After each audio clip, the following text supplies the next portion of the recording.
1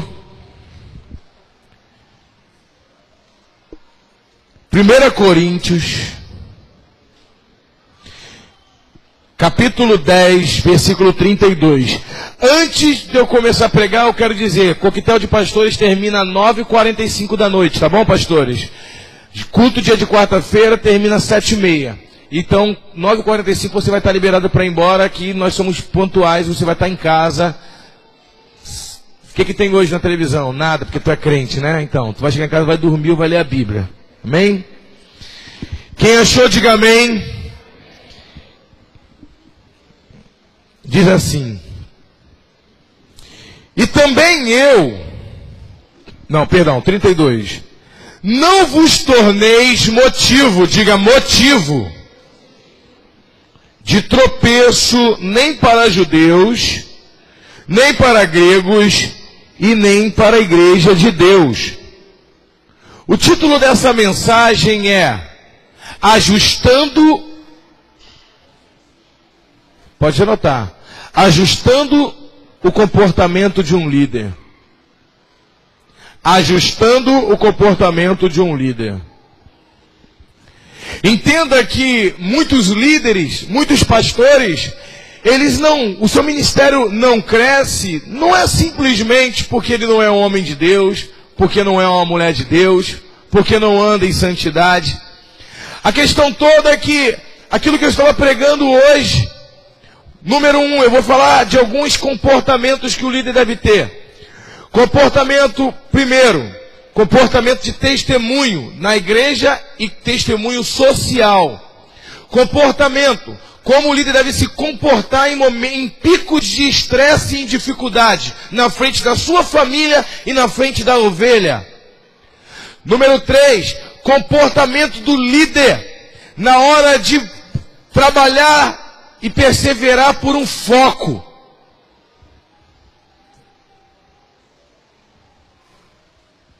Número 4, o comportamento do líder que fala por ele mesmo.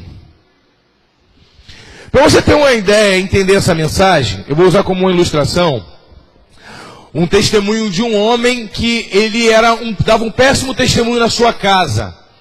Ele era crente, isso não acontece aqui, graças a Deus, nem na sua igreja, pastor, né? Deus é misericórdia de você, pastora que está aqui. Mas em algumas igrejas acontece isso, de crente que dá mau testemunho dentro de casa. É isso? E aí a gritaria, aquele mau testemunho, quebra-pau, marido gritando com a esposa, e sem falar outras coisas que acontecem pior, né? E o vizinho escuta tudo. Eu provo para você e mostro para você que tipo de crente você é se você tiver a capacidade de evangelizar o seu vizinho e ganhar ele para Jesus. Se você ganhar o teu vizinho para Jesus, você é crente. E ele ser seu discípulo, ele caminhar na visão com você. Então, esse homem dava um péssimo testemunho. E um dia, ele estava pregando na igreja, e o seu vizinho não sabia qual igreja que ele congregava, não tinha tanta afinidade com ele, se assentou para ouvir. E o vizinho, por uma questão de ética, ficou sentado ouvindo a mensagem. E quando ele acabou de ouvir a mensagem, o vizinho, falastrão, chegou diante dele e falou: entendeu a mensagem? Então aquele homem disse: eu até tentei, mas a sua vida fez barulho demais. A sua vida fez muito ruído, não me deixou compreender a tua mensagem. A Bíblia diz que Noé salvou o mundo inteiro sem abrir a boca. Ele foi o pregoeiro da verdade. Ele conseguiu influenciar sua família a trabalhar num projeto com ele e não abriu a boca. Ele pregou só fazendo a obra e dando bom testemunho. Ele tinha uma vinha quando ele construiu uma arca. Ele herdou a terra inteira era dele. Quando a arca desceu, o quintal dele era a terra inteira. O homem mais próspero que pisou nessa terra não foi Salomão, foi Noé. A terra inteira era dele e dos seus descendentes. As pessoas, você precisa entender, líder, que as pessoas nunca vão ler o seu pensamento. As pessoas vão interpretar o seu comportamento. O seu comportamento vai dizer que tipo de líder você é. Que tipo de discípulo você é, vai dizer que tipo de líder e de liderança você vai oferecer. Você se submete à sua liderança?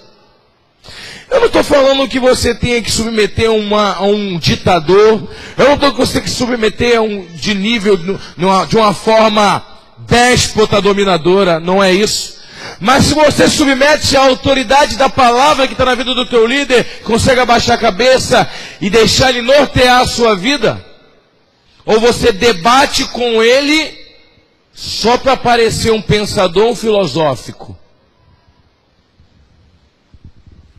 Você está reproduzindo discípulos iguais a você, pessoas carnais, líderes de si mesmo, pessoas sem norte. Até Salomão precisou de conselheiro.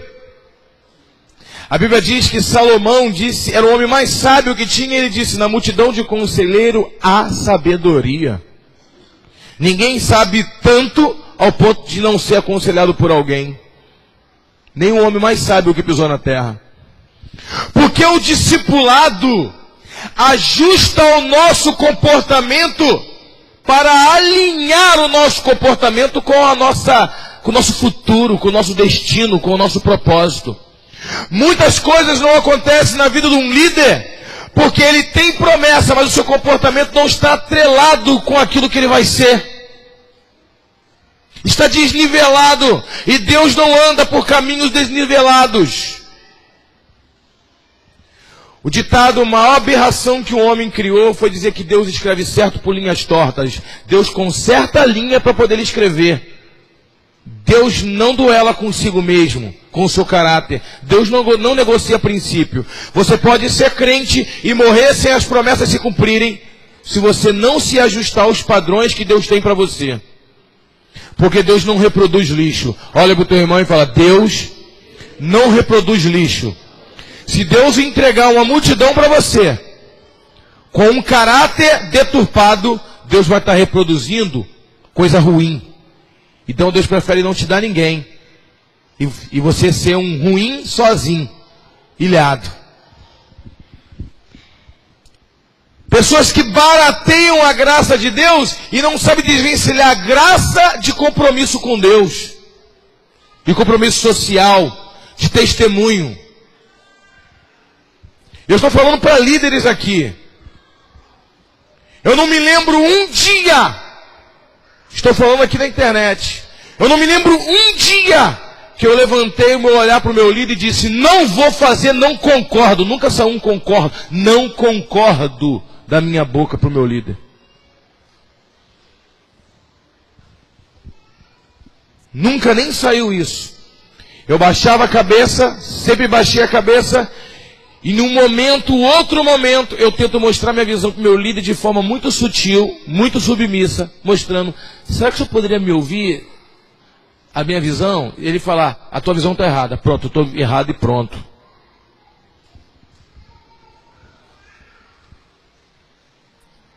Isso não é ser cavalo do Paraguai, não. Isso é entender que Deus usa homens para definir o nosso destino, definir a nossa história. Amém? Deus usa homens. O seu comportamento, ele também define o seu foco. Os seus discípulos vão ver qual é o teu verdadeiro foco pelo seu comportamento. Quer ver um exemplo? Líderes, pastores que são tão apressados para sair da igreja quando termina o culto, e não tem um pingo de pressa para sair da pizzaria depois do culto. E qual é a desculpa que os pastores usam? Eu tenho família, não posso ficar o tempo todo aqui na igreja. Fosse advogado, doutor, não fosse pastor. Foi optativo. Você poderia ter escolhido ser outra coisa. Aí você poderia comer na pizzaria, onde você quisesse, até de madrugada. Mas se tu é pastor, tem que sentar e ouvir. Todos os domingos, toda quarta-feira eu saio daqui meia-noite, 1h da manhã. Não deixo ninguém embora com distúrbio na mente, porque eu não sei o que pode acontecer ali na frente. Se a pessoa chegar para mim e falar assim, apóstolo, que eu tenho um problema muito importante, eu falo, tem 3 pessoas querendo falar contigo. Eu não vou dar gabinete de 1 hora, vou atender ela 10 minutos, 20 minutos. Se for muito importante para você, não me espera, a pessoa, eu estou com pressa. Se tu está com tanta pressa, então não é o problema é tão grande, porque o problema não é meu, e eu estou aqui disponível te esperando, você não pode esperar para resolver o teu problema. Agora, se você tiver com muita pressa, você vai embora e a gente marca um gabinete numa outra hora. Mas se o teu problema for urgente, você me espera aqui que eu vou te atender. É porque o problema que a outra pessoa está tratando também é importante. O teu não é tão importante, não é mais importante do que o dela. Então eu fico. Porque eu posso ir na pizzaria no outro dia. Eu posso sair com a minha família no outro dia. Eu posso ir no shopping no outro dia. Mas no tempo que eu estou para servir, pregar não é servir, pregar qualquer um prega. Aliás, escute. Um dia Jesus estava procurando um líder, procurando a sua equipe de 12. Ele não foi nas sinagogas procurando grandes pregadores. Sabe o que traz o crescimento para essa igreja, pastor? Deus, primeiramente, que é Ele que acrescenta aqueles que haviam de ser salvos, dizem Atos de Apóstolo. Mas é que os líderes que nós depositamos confiança, nós ganhamos, consolidamos, colocamos no encontro, discipulamos em célula, chamamos para perto, matriculamos na escola de líder, e em 9 meses liberamos ele com acompanhamento, já começar da célula e ganhar alma. Pessoas que eram gagos, pessoas que não se sentiam vontade para pregar. Numa igreja tradicional, só tem oportunidade de quem fala bonito. E se tiver uma voz rouca, vai para Gideões. Porque o Senhor Jesus Cristo, Ele está aqui nesse lugar. O Senhor está passando. Ele está passando. Quem me tocou. Um pouquinho de mim. Saiu virtude. Um pouquinho de mim. Saiu poder. Não tem fogo aí? Não tem fogo aí? Aí todo mundo, prega muito. Mas é eficaz? Prega muito, mas é eficaz? Então não serve para Jesus. Porque eu conheço advogados que têm uma oratória melhor do que muito pastor, e são homens prostitutos. Falar bonito não converte ninguém. Caráter transformado e comportamentos ajustados mudam o seu destino das pessoas que andam contigo. Quem pode dar uma salva de palmas para o Senhor?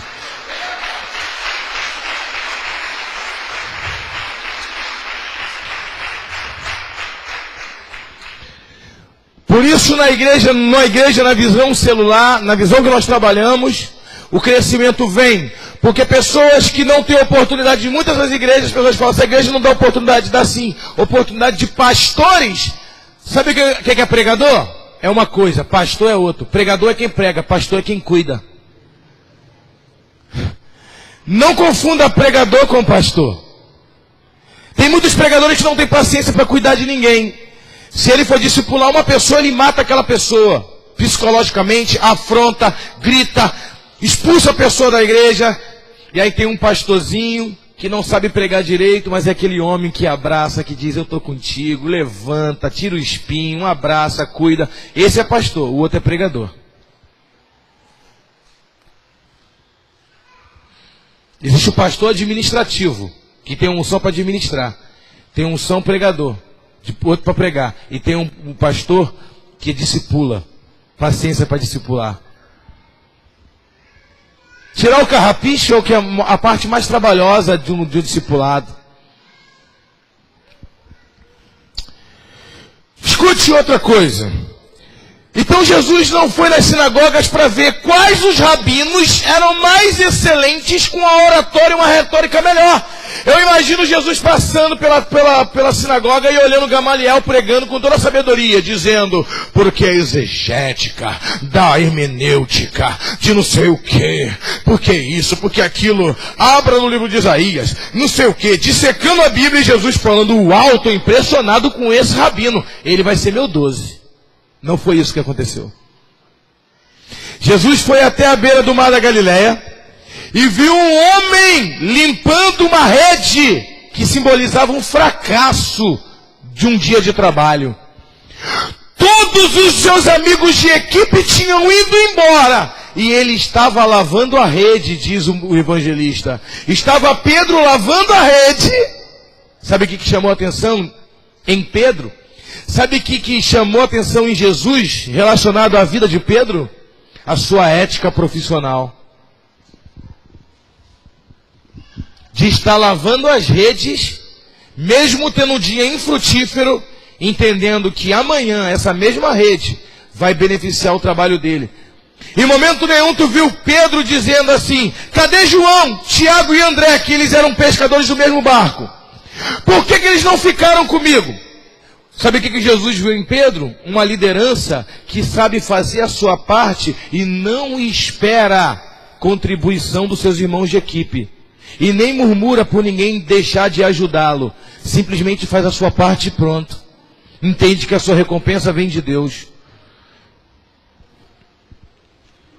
Não me ajudaram. Por que o negócio não foi feito? Ninguém quer saber. Ninguém me ajudou. Eu estou sozinho. Lava a rede, irmãos. Tenha ética. Faça a tua parte. Provérbios 15:3 diz que os olhos do Senhor estão sobre toda a terra, olhando bons e maus. Ele está fazendo feedback da tua vida e Ele vai te exaltar. Também colocou Pedro sobre a liderança sobre todos eles. E era o mais bruto, o mais iletrado, o mais ogro de todos. Quem pode dar uma salva de palmas para o Senhor Jesus? Que não olha para as capacidades e talentos humanos, mas olha pelo caráter do homem. Jesus analisa comportamentos. Segundo, Jesus não escolhe pessoas que falam bonito e impressionam ninguém, nem quem tem muito dinheiro. Senão o garoto, o homem rico, que ficou para trás, a Bíblia diz que Jesus o amou. Jesus tinha colocado ele no governo de 12. Jesus não olhava para financeiro, olhava para a qualidade interior. Imagine comigo, Jesus levantou pessoas que tinham capacidade de resistir pressão e resistir crítica. Jesus levantou um pescador, 4 pescadores falidos, um pescador que ficou para trás cuidando da rede, levantou um publicano que era um judeu que trabalhava para o Império Romano, um judeu que trabalhava para o Império Romano na coletoria de imposto. Ele era um homem excomungado na sociedade judaica. Jesus levantou homens que viviam na comunidade e sabiam vencer pressão. Sabe por quê? Eles sabiam que na hora ele não ia precisar de pessoas, na hora certa ele não ia precisar de pessoas que falam bem, mas pessoas que sabem resistir dias maus. E ainda assim parecer com ele. Durante muitos anos foi deturpado o que é ser crente. Durante muitos anos foi deturpado de verdade os valores cristãos. A essência cristã foi deturpada durante um tempo. Os holofotes viraram para outro lado. Pessoas em algumas igrejas que não sabem pregar ou falar bem, ou são iletradas, elas só têm uma oportunidade: ministério de louvor. Pronto. Aonde eu encaixo esse homem? Ministério de louvor, é claro. Sabe cantar? Não sabe, mas coloca ele no ministério de louvor, porque senão ele vai sair da igreja. E aí dá o dom do canto. Sabe o que é o dom do canto? Bota um cara lá no canto, assim, com o microfone mutado, ele acha que está cantando. Só para ele não sair da igreja, é o dom do canto. Bota ele no canto, o cara da mesa do som, o pastor já falou, desliga o microfone dele que ele canta muito mal. Mas pelo menos ele não vai sair da igreja. Não tem nada para eu fazer aqui. Entra numa igreja na visão, ele já entende, o que eu posso fazer? Ser discipulado primeiro, ser tratado, ser curado, ser forjado e abrir sua célula para começar a ganhar os seus amigos de bairro. Isso aí é transformação e eficácia e aplicabilidade. Quem entendeu a sua mensagem, dá uma salva de palmas para o Senhor.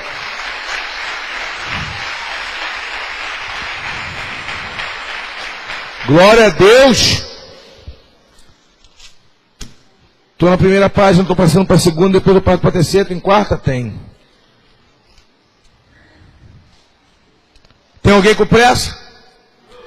9h45 nós vamos terminar. Acalma o ânimo, amém? Eu estou começando, estou na introdução. Estou aquecendo. Tá bom? Deus vai falar muito mais. Em nome de Jesus. Todos foram embora. Agora escuta. Temos que ter humildade.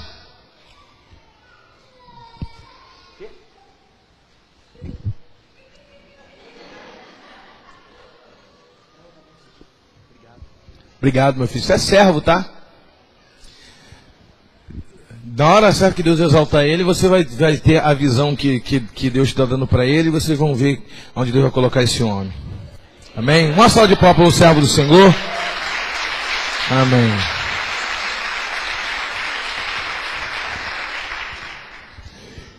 Temos que ter humildade para entender que a promessa que Deus vai cumprir na sua vida pode vir através de alguém. Pastores que sonham com multidões negligenciam o que ele já tem. Ora pelos perdidos e não cuida dos achados.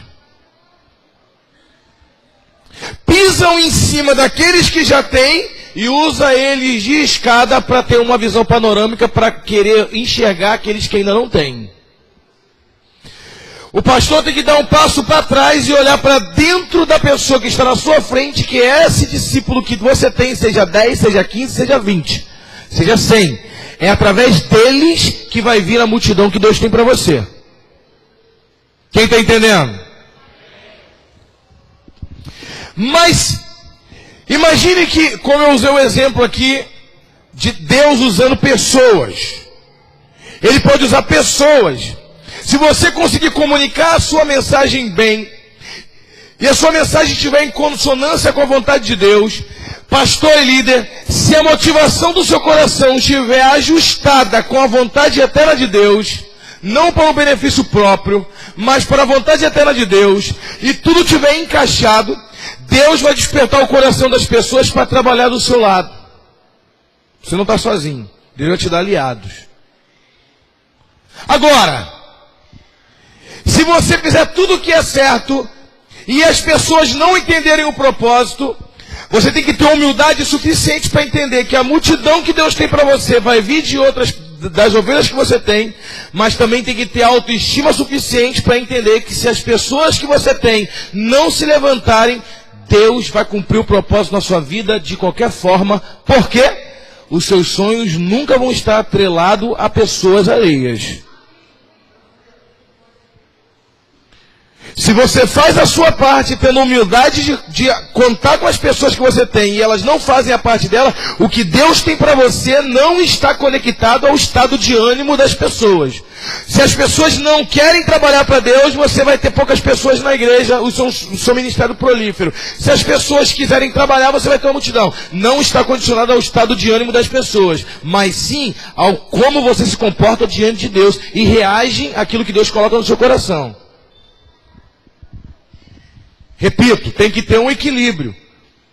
Ter humildade suficiente para entender que tu depende das pessoas e ter autoestima suficiente para entender o teu posicionamento diante de Deus e que o que Deus tem para você depende de Deus. E se Deus quiser assim usar as pessoas, Ele renova as ovelhas do seu rebanho ou traz outras que vão entender o propósito. E aqueles que não entenderam o propósito ficam sentados assim, ó.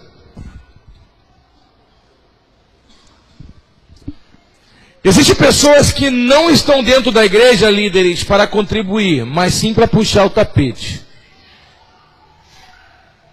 Não quero ter um discurso vingativo e um discurso contaminado de raiva, não, de rancor e de problema de alma, não. Amém? Eu estou falando de fato de problemas que existem dentro da igreja.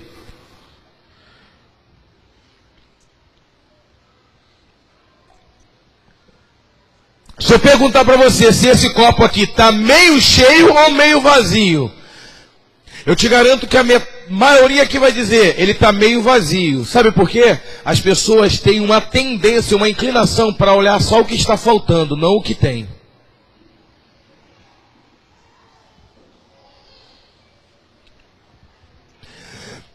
Se você é um líder que só aponta problemas,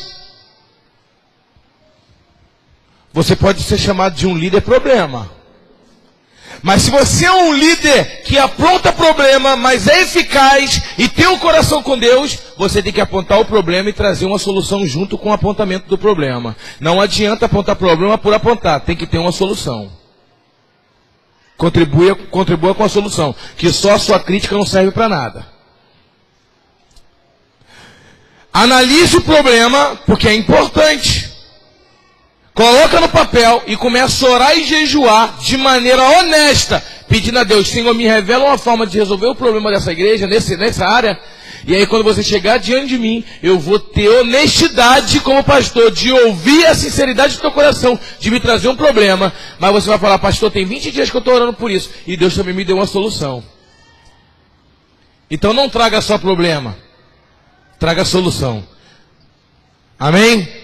Só os líderes que trazem solução, dê uma salva de palmas para o Senhor.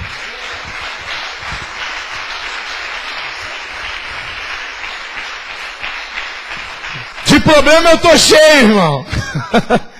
Quem aqui não tem problema vai ser arrebatado hoje ainda. Se você não tiver problema nenhum, irmão, vou te garanto, se o diabo não arrumar, Deus arruma um para você. Porque crente sem problema peca, faz besteira, perde foco. Eu sempre coloco uma coisinha para te colocar na engrenagem. Tá, gente? Então você, enquanto estiver nessa terra, sempre vai ter um problema para tu resolver. Ou teu ou dos outros.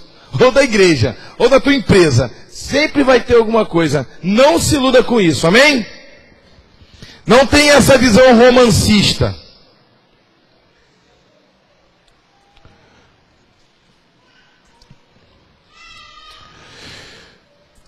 Eu quero falar um pouco sobre comportamento familiar.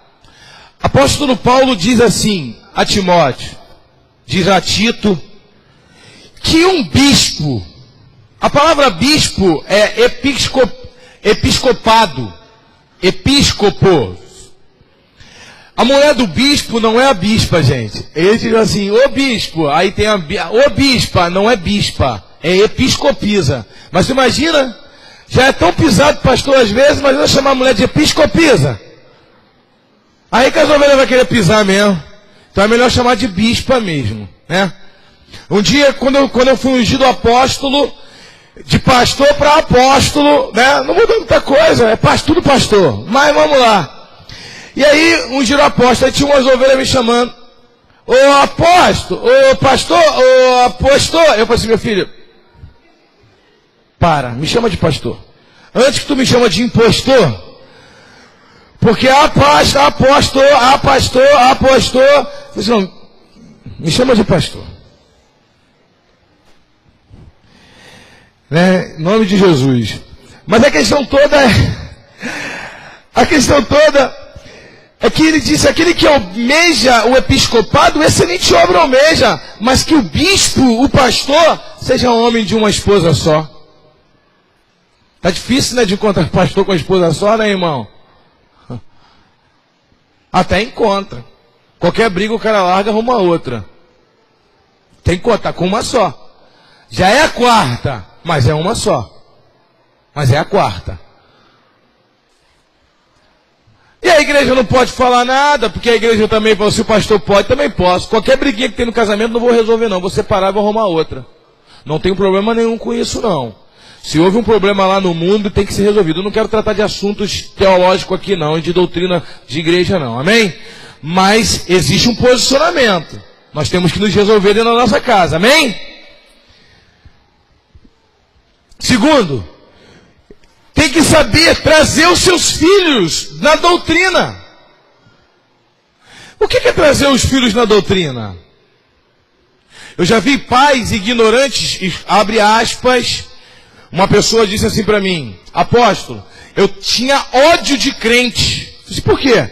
Porque o meu pai e minha mãe brigavam dentro de casa, quebravam o pau, xingavam palavrão, davam o péssimo testemunho, depois me falava assim, até 18 anos você é obrigado a ir para a igreja comigo. Me arrastava para a igreja, eu ia com ódio. Eu falei, quando eu fizer 18 anos, nunca mais, eu vou para macumba. Eles achavam que ser um grande obreiro é obrigar o filho para casa e para a igreja. Ser um grande obreiro é influenciar, impactar a tua família com o teu estilo de vida. E inspirar os teus filhos a ser igual a você. Pastores, eu vou falar para você de erros que eu já cometi. E eu já era pastor.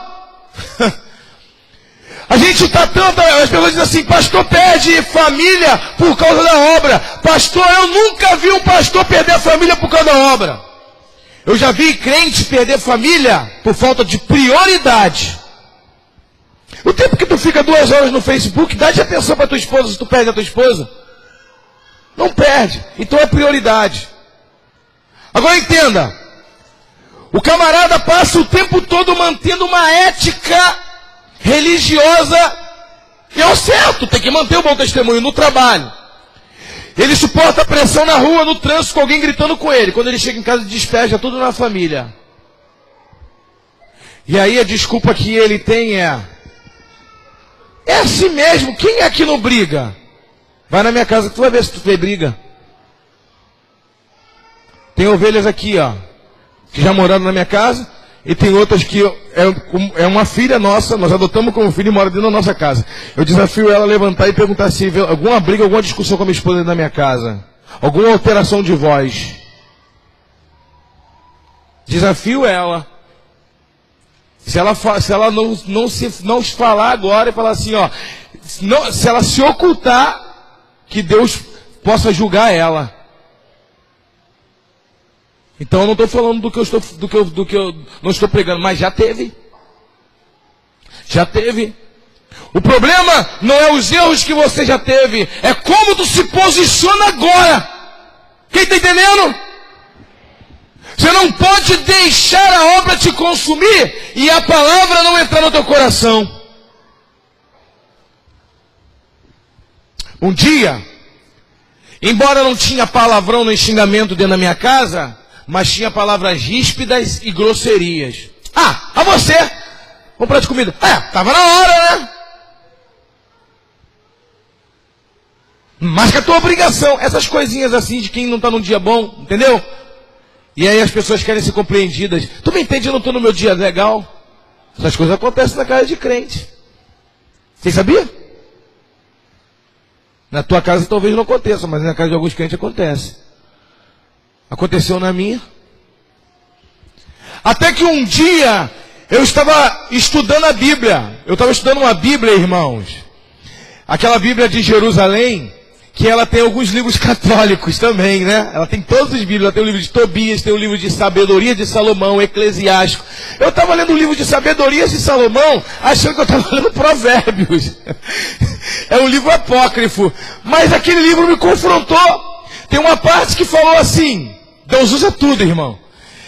Uma parte que diz assim, existem pessoas que são sábios para com os outros e são tolos para consigo mesmo. Eu falei, esse cara sou eu. Eu estou dando picanha para os outros, estou comendo ovo dentro da minha casa. Então eu entendi que a Bíblia é um livro de sabedoria que tem que afetar primeiro a mim, para depois afetar outras pessoas. Que a Bíblia é um livro que tem que me impactar primeiro, ao ponto de trazer uma transformação em mim. Toda sexta-feira nós fazemos um Shabat na minha casa, eu sento com toda a minha família. E ali cada um coloca a sua insatisfação com o outro. Fulano falou grosso comigo, você vai falar de novo? Não vou não, pai. Tu acha certo? Não tem punição, não tem castigo, ninguém vai bater em ninguém, mas entendimento, conversa. Depois a gente ceia, eu leio o Deuteronômio 28 para eles, dizendo, as bênçãos do Senhor te acompanharão se você obedecer. Bota a mão na cabeça de cada um, bota a mão na cabeça da minha esposa e falo, a gente está em paz, então vamos orar pela prosperidade da nossa casa. E as de 9 anos, as de 8 anos, temos 5 filhos. Só as pequenininhas que ficam para lá e para cá comendo pão o tempo todo e bebendo suquinho de uva. Mas a de 7 a de 8, eu não sou muito prolixo para poder elas não perderem a atenção. O que eu faço? Eu boto elas sentadas e falo: preste atenção em mim que eu não vou demorar mais que 5 minutos no que eu vou falar. Aí elas ficam sentadas assim, compenetradas, prestando atenção no que eu estou falando. E eu ministro para eles sinceridade, honestidade, que não pode esconder nada da gente. Qualquer coisa que façam com eles na escola. Ministro toda a estrutura familiar naquela sexta-feira. Claro que tem outros acompanhamentos durante a semana. Eu crio uma estrutura, sabe para quê? Para que o evangelho seja verdadeiro para mim. Porque se amanhã eu não for pastor mais nenhuma, de igreja nenhuma, pelo menos eu tenho um rebanho, a minha família. Eu quero que meus filhos cresçam sabendo que o evangelho de fato é verdadeiro. Eu não estou falando isso para vocês se sentirem inferiores. E não estou falando aqui para me engrandecer. Estou falando aqui para servir como um modelo de que um dia o meu casamento estava acabando porque eu não queria reduzir, não queria reconhecer as minhas falhas, reconhecer os meus erros por uma falta de submissão, mas que a mulher tem que ter. E estava perdendo o meu casamento, todo errado. Pedir desculpa não quebra os lábios ou os dentes de ninguém. Reconhecer as falhas também não. Isso não te torna menos homem. Quando eu erro com a minha esposa na frente dos meus filhos, se eu errar num grau assim, ó, assim, eu reúno toda a minha família. Meus filhos estão aqui. Cadê o Jorge Lucas? Está ali. Olha assim, filho. Eu reúno a minha família e falo assim, ó, a cena que vocês viram aqui, eu quero pedir perdão a vocês, isso não vai acontecer novamente. Isso não foi um bom exemplo, eu errei. Eu reconheço o meu erro. Eu peço desculpa aos meus filhos. Eu não sou menos pai, nem menos pastor, e menos crente se eu pedir perdão para um filho. Eu errei com o meu discípulo ontem, embora ele estava errado. Eu errei quando eu chamei a atenção dele na frente da igreja. Pedi perdão a ele e peço de novo, me perdoa, meu filho. Porque você é um líder referencial. Pedi ou não pedi perdão, não te mandei um áudio? Eu deixei de ser seu pastor?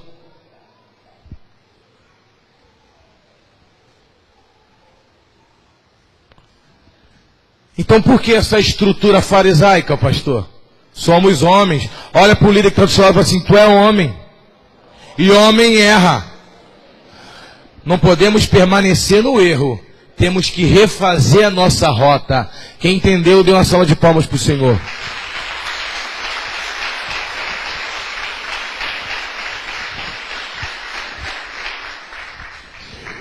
Eu quero pegar aqui nesse finalzinho um rema maravilhoso, até que eu preguei ontem na igreja.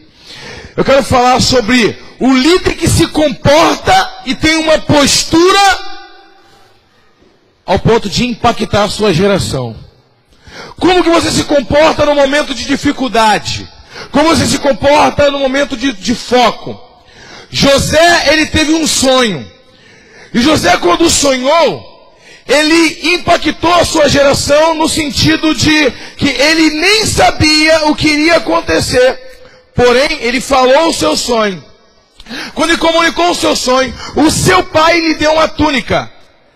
Eu quero falar hoje das 5 túnicas de José. Repita comigo, as 5 túnicas. Você tem que entender que as túnicas de José, elas têm um significado profético. Túnica na Bíblia fala de unção, de renovo. Toda vez que Deus traz algo novo para o homem, Ele dá uma túnica nova.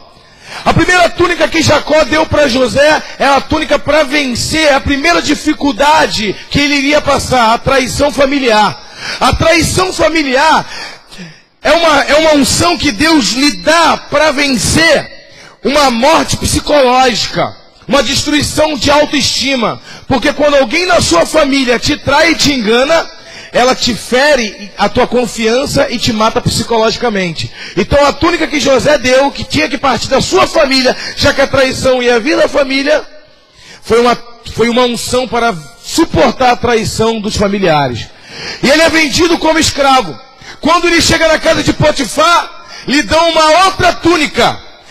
Essa túnica representa a unção para vencer as calúnias. José foi caluniado de estupro na casa de Potifar.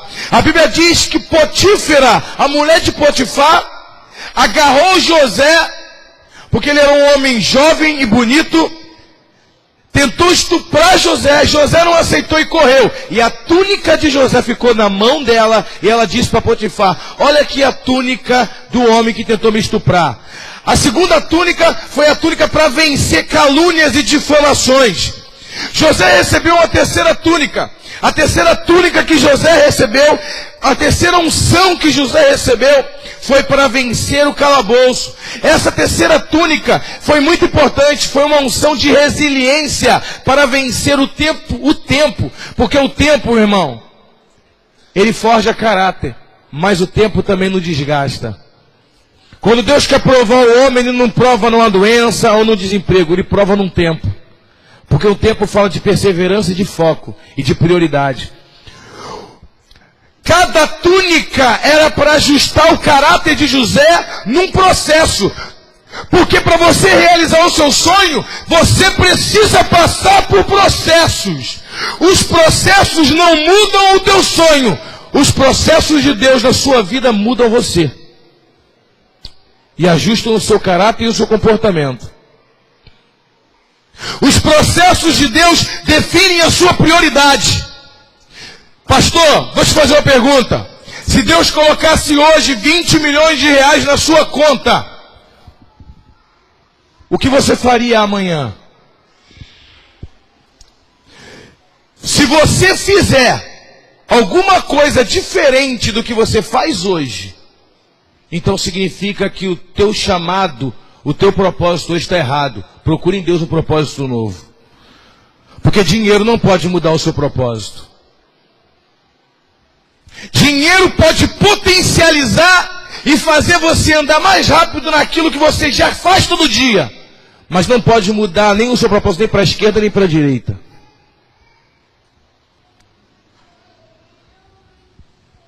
José recebeu uma quarta túnica.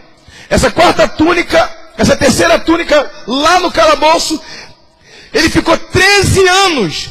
Esses 13 anos que ele ficou no calabouço, muitos pensamentos passaram na mente dele. E quando ele pensou em desistir, creio eu, um pensamento meu, grifo, meu, ele revelou o sonho do padeiro e do copeiro, só para mostrar que Deus ainda estava com ele, que Deus não esqueceu ele no calabouço. Resiliência, para vencer o tempo. José não sabia, mas ele estava no calabouço, esperando o tempo do sonho de Faraó.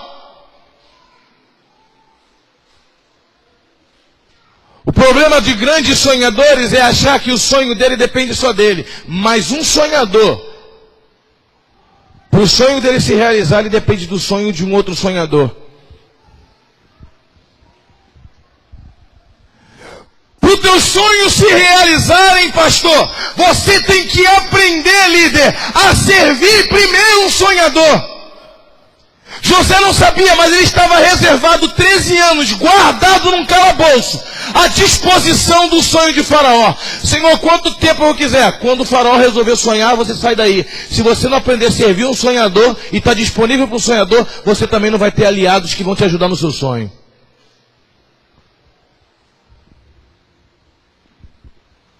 José recebe uma quarta túnica. Quando o copeiro lembra dele depois de 3 anos e diz, lá no calabouço tinha um homem que revelava sonho.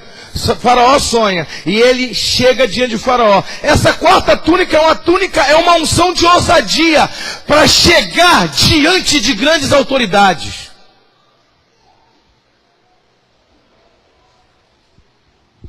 Deus vai te dar unção para saber se comportar diante de grandes homens da terra. Amém? Eu te faço uma pergunta, pastor, líder. Tu sonha grande ou pequeno? Não é ter espírito de grandeza. Não é altivez, querer ser maior do que ninguém. Mas tu sonha grande? Eu vou te fazer uma pergunta. O que você diria para um grande líder político, ou um grande empresário, ou um grande pastor, se você tivesse um gabinete com ele, tivesse só 3 minutos para falar com ele, só 3 minutos, quais perguntas você faria para ele? Você tem que ter pelo menos 3 perguntas. Se você não sabe o que você vai falar, você pode ser prolixo, o teu tempo passou e tu perdeu uma grande oportunidade de ganhar um contribuidor na sua obra.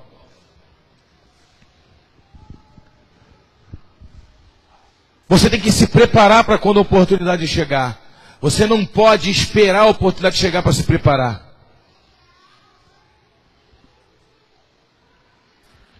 Então a quarta unção, ele botou uma veste nova. A Bíblia diz que troca a roupa dele que o faraó quer ver ele. Então deu uma quarta veste. A quarta veste de ousadia para chegar diante de faraó. Quando ele interpreta o sonho de faraó, ei, pastor, só quem interpreta o sonho de um sonhador é outro sonhador. Não conte o teu sonho para quem não sonha. Essa história de não conte o seu sonho para ninguém é história. Você tem que contar. Porque se José não tivesse contado o sonho dele para os irmãos dele não tinham promovido ele.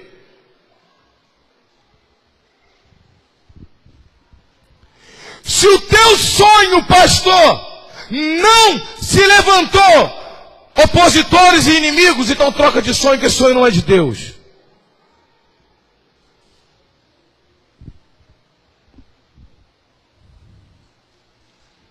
José chegou diante de Faraó, o trabalho dele era somente interpretar sonho.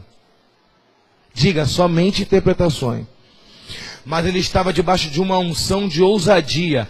Ele foi além da interpretação. Ele disse, você tem que fazer isso, ampliar celeiro, plantar, colher, separar um quinto. Ele foi além do que Deus mandou ele fazer. Deus fez a parte dele, o dom de interpretar sonho, a ousadia, a capacidade de administração veio de José. Ele olhou e disse, Faraó olhou e disse, não vejo ninguém mais capacitado que você. Troca a veste dele, a quinta túnica, a túnica da honra, para ocupar palácios e lugares nobres. Quem entendeu essa mensagem, dá uma salva de palmas para o Senhor. Mas são processos. São processos, pastor, que você vai ter que passar. São túnicas novas. Nenhum processo de Deus que Deus te der vai ser tão grande que a sua graça não possa te sustentar. O processo de Deus na sua vida não vai tornar a sua vida mais fácil, vai tornar você mais resistente.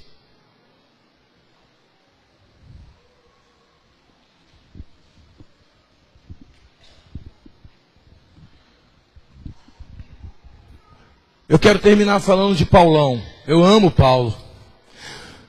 Quando eu chegar lá no céu, eu quero encontrar com Jesus, dar um abraço bem apertado nele. Quem sonha com isso? O nosso maior sonho tem que ser esse. Abraçar ele, abraçar tanto a ponto de ele botar a mão na cara assim e falar assim, esse Davi, meu Deus, não me largava lá na terra, não está me largando aqui. Eu falar, Jesus, estou te vendo, sua mão é furada, esqueceu? Aí sim, ó, não adianta não. Essas marcas aí foi pela minha vida. Não é isso? Eu quero dar um abraço nele. Mas depois eu quero sentar com o Paulão e conversar com ele. Paulo, me fala um pouco da teologia paulina. Aí ele vai falar, Davi, você via em parte, agora você vê face a face. Não é isso? Vai ser maravilhoso. Mas Paulo, o comportamento de saber se ministrar. Tem dores e dificuldades. Essa aqui eu guardei para os pastores, tá? Eu não falei ontem não. Essa eu guardei para os pastores. Só quem veio no coquetel. Um dia Paulo estava na prisão. Estava na prisão servindo a Deus, escrevendo livros. 2 anos preso lá em Roma. Diga 2 anos. E nesses 2 anos, Paulo escreve uma carta a Timóteo e ele diz, Timóteo, meu filho amado, quando você vier me visitar, traga os meus livros, diga os meus livros, traga a minha capa. Sabe o que significa? Que Timóteo estava guardando a capa e o livro do seu líder. Timóteo era um discípulo que era verdadeiramente discípulo. Ele estava retendo a sabedoria e a unção do líder para ele. Mas um dia, Paulo disse, Timóteo, traz para mim a minha capa e traz o meu livro. Sabe o que Paulo estava querendo dizer? Eu preciso da minha unção sobre mim e dos livros que eu escrevi para eu ler e lembrar quem eu sou em Cristo Jesus. Existem momentos na sua vida, irmãos, que ninguém vai conseguir ministrar na sua vida. Você precisa de um líder, de alguém para te ajudar. Mas vai ter dores e dificuldades que você vai passar que ninguém vai saber o que você estava passando. No máximo que as pessoas podem fazer é te dar um tapa no ombro, te dar um abraço e dizer, estou contigo. Vai ter momentos no seu ministério, pastor, que você pode ter pessoas do seu lado que te amam, como Timóteo amava Paulo. Mas ele não sentiu o que Paulo estava sentindo, ele estava preso e beirando a morte. Nessas horas, só quem consegue ministrar na nossa vida somos nós mesmos aprendendo a nos motivar, nos automotivar. Então Paulo pegou o seu livro e começou a pegar o livro que ele escreveu e começou a ler ali, que ele um dia escreveu, você tem que ser forte, é quando você é fraco que você é forte. Ele começou a ministrar. Ele disse, Paulo, eu não acredito que um dia eu escrevi isso, seja corajoso. Imagina escrevendo nesse foto, Timóteo, olha aqui está escrito, Timóteo, não desista do teu chamado, Timóteo, não esmoreça, o Senhor está contigo, Timóteo, ali estava escrito tanta palavra de fortalecimento que ele falou, eu preciso ler isso porque eu preciso ser ministrado por aquilo que eu afirmei categoricamente. Tem horas, pastor, que você tem que pegar a sua pregação, sentar com ela, gravar e deixar Deus ministrar na tua vida. Um dia eu falei para o rebanho como verdade e eu vou viver isso como verdade. Quem está entendendo? Dá uma salva de palmas para o Senhor.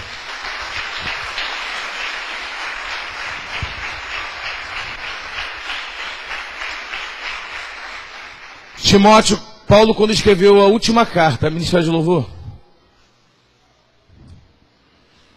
Paulo quando escreveu a última carta dele, ele escreveu, acredito eu, que ele escreveu com tinteiro na mão, caneta, o seu algoz já com a machado na mão para cortar sua cabeça. Ele disse, posso escrever só o fechamento dessa carta? Encerrei a carreira. Estou sendo derramado como oferta de bebida derramada, de libação. Encerrei minha carreira, guardei a fé. Combati o bom combate, encerrei a carreira, guardei a fé. O facão desceu, a cabeça dele foi dissipada.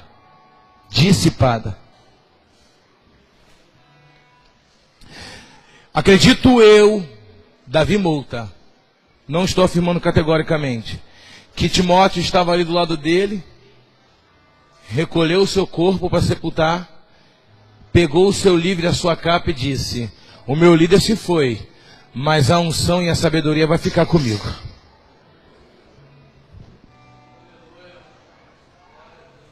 Quem entendeu? Só os líderes que servem como Timóteo, só os